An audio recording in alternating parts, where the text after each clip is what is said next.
Yeah, and then jumping over here to the NHL last night, Cole Caulfield, and that's his second consecutive overtime game winner against the Toronto Maple Leafs.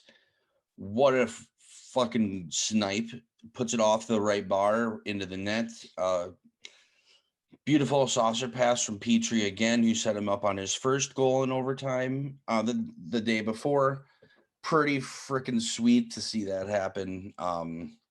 I was yelling at the TV. I was so pumped when I saw it happen because it was like the same thing as his other goals. Like you could see the amount of space that he had, and for him watching him play for over the last however many seasons he's been playing ever since he was U18s for USA, you were able to watch him play main stage top level hockey, and he was able to score time and time again at the big stages and the big moments, and he does it again last night.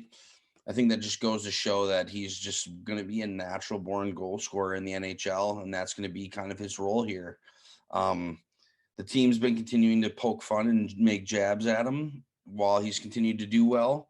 And last night they posted a graphic. He's tied Wayne Gretzky now for regular season overtime game winning goals at 2. So that was pretty hilarious. Poking fun at him, hoping that he keeps up that play as they continue to move forward. As now they're tied with Winnipeg for that third spot in the Scotia North. Those two teams are battling basically for the third and fourth seed in that division. Crucial games are coming up as I believe Montreal has 2 games left against the Maple Leafs and then 2 games against Winnipeg. So those are going to be crazy intense battles as they're going to battle to see who's got to play Toronto and who's got to face McDavid and the Oilers. Matthews also netted a goal again last night, puts him at 39 goals on the year. In a regular season, he'd be on pace for 66, which is incredible.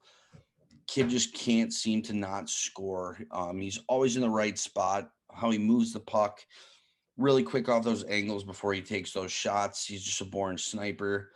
Um, awesome again for USA Hockey to see a US born player taking the lead in the goal scoring. It's awesome to see.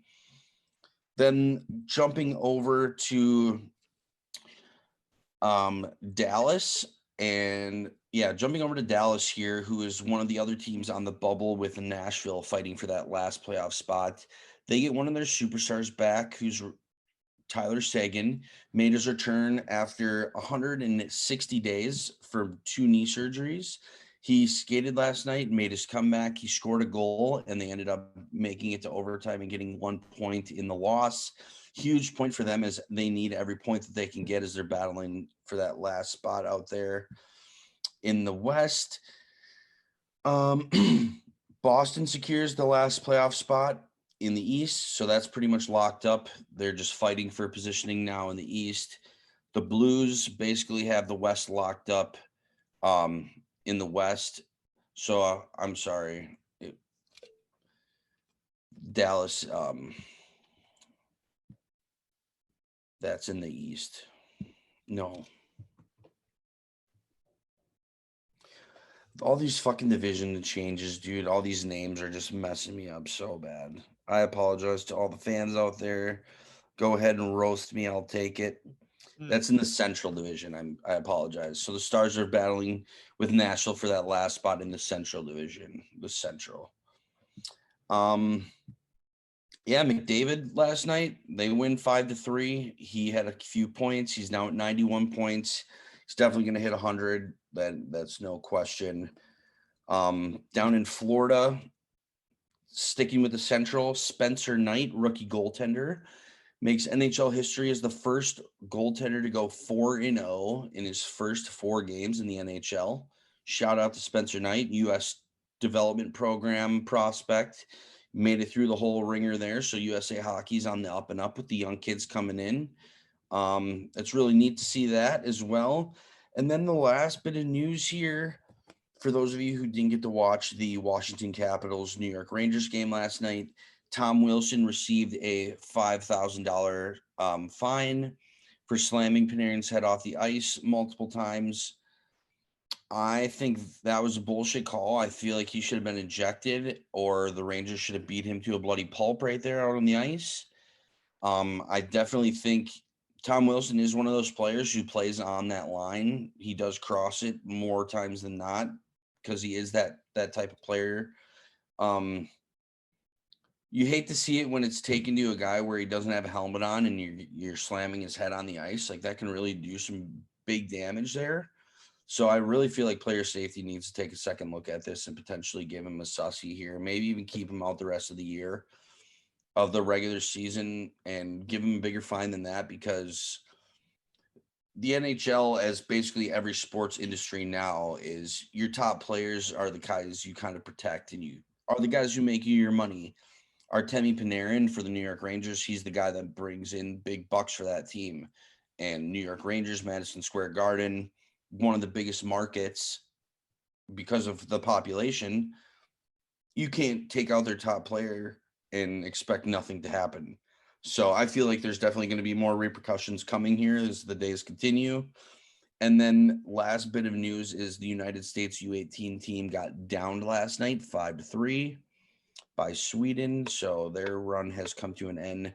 Canada won 12-3, I believe, or 14-2, something crazy. But for those of you who haven't watched their team, that team has the three next future number one picks. So next year's number one pick, the next year's number one pick, and the 23. So from now until 2023, they have the number one picks on their team. The 15-year-old who's the 2023 guy, his name's Connor Bernard. He's leading Team Canada in points as a 15-year-old. Insane what he's doing there. And then there's another kid who's on Russia, I think, who's also a 15-year-old who's leading the whole tournament in points. He's got like 13 or 14. Just incredible how young these kids are who are just tearing it up.